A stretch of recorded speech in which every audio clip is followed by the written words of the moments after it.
Здравствуйте, самые лучшие зрители! Меня зовут Полина. До праздников остается совсем немного времени. Подарки уже всем приготовила, но сами понимаете, когда ты рукодельница, от тебя все равно ждут каких-то особенных сюрпризов. А ты сидишь и думаешь, что бы такое сшить, чтобы и нужное, и полезное, и чтобы быстро и недорого. Я понимаю, что мужчинам в этом смысле легче. Заходи в любой ювелирный магазин. С подарком точно угодишь. А нам остается только брать в руки ножницы и искать подходящий кусок ткани. Думаю, вы все помните такую красоту. Совсем недавно эту ткань я получила из интернет-магазина. Это дорожка. Рисунок с имитацией вышивки. Ткань очень хорошая, плотная, крепкая. Ширина 50 сантиметров. В качестве выкройки я возьму простой пластиковый пакет-майку подходящего размера. Узор на ткани имеет направление, поэтому придется сумку собирать из двух частей. Ориентируясь на размер пакета, сверху и снизу добавим припуски на швы, примерно по 3-4 сантиметра, и подготовим два прямоугольника. Сделаем центральный вырез для ручек, ориентируясь на наш пакет. Найдем середину полотна, по обе стороны от нее отложим по 10 сантиметров. Таким образом, получается 20 сантиметров центр, по 15 сантиметров уйдет на ручки. Немного закруглим углы и вырежем этот центральный прямоугольник. Моя помощница Юника от Effective уже готова к работе. Полотнище сумки складываем лицом к лицу и совмещаем верхние срезы ручек. Есть несколько видов постельных швов. Изопошивочный шов – один из них. Ткани складываем лицом к лицу, но край одной детали на полсантиметра выступает за край другой. Прокладываем строчку на расстоянии ширины лапки, а уже потом прокладываем вторую строчку. Ткани разворачиваем, открытый срез подгибаем и прошиваем. Получается очень хорошее, плотное, крепкое соединение. Все срезы спрятаны, нигде ничего не торчит.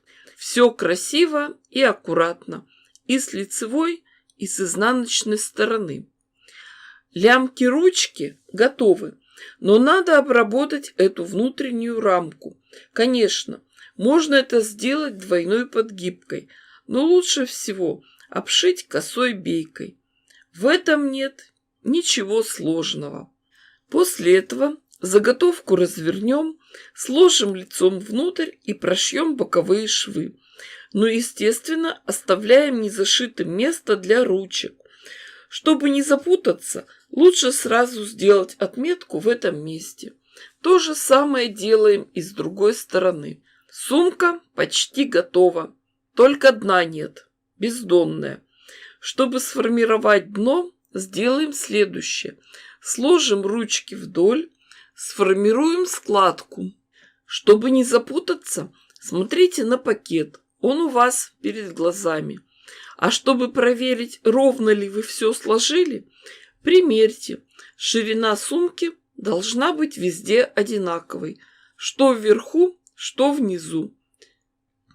И уже после этого по лицевой стороне прокладываем строчку. Перед выворачиванием надо немного подрезать уголки. Сумку выворачиваем на изнаночную сторону, поправляем уголки и выравниваем складки. И еще один постельный шов, двойной. По дну сумки мы прокладываем строчку, прячем первый шов и все открытые срезы. После этого остается только вывернуть готовую сумку и расправить все складки. Ну скажите, ведь с такой симпатичной сумкой-майкой гораздо интереснее ходить в магазин за продуктами, чем с обычным пакетом или унылой безликой балоневой сумкой. Но это еще не все. Вы помните, мы вырезали под ручки 2 прямоугольника. Не пропадать же добру! Сумок много не бывает. Сошьем сумку для сумки. Нашла я молнию, оба ее конца обшила кусочками ткани.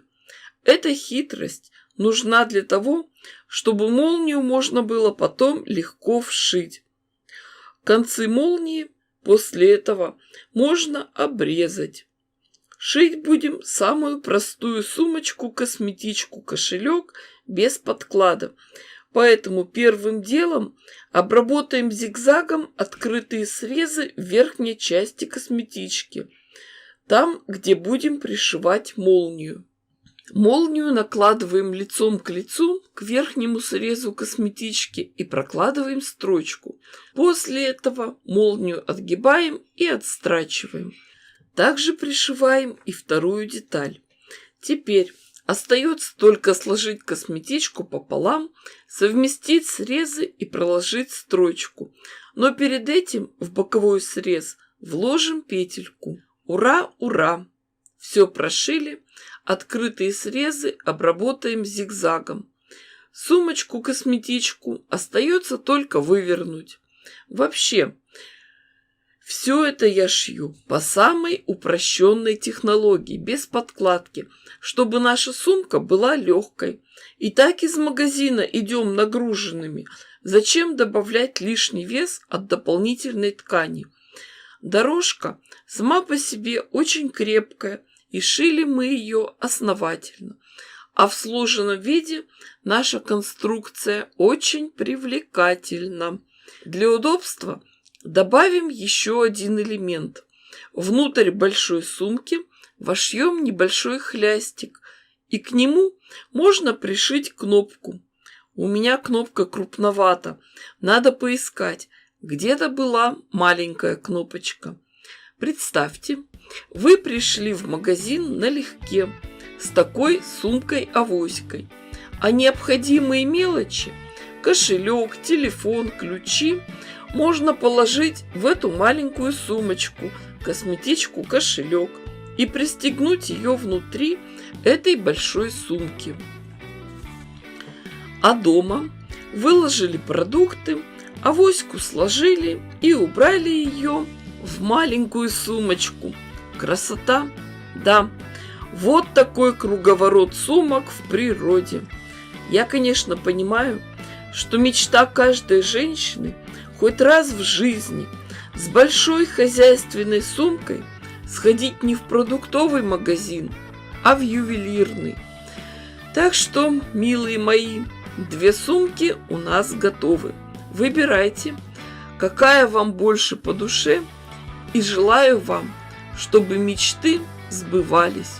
Дом полная чаша, здоровья, любви, благополучия, душевного спокойствия.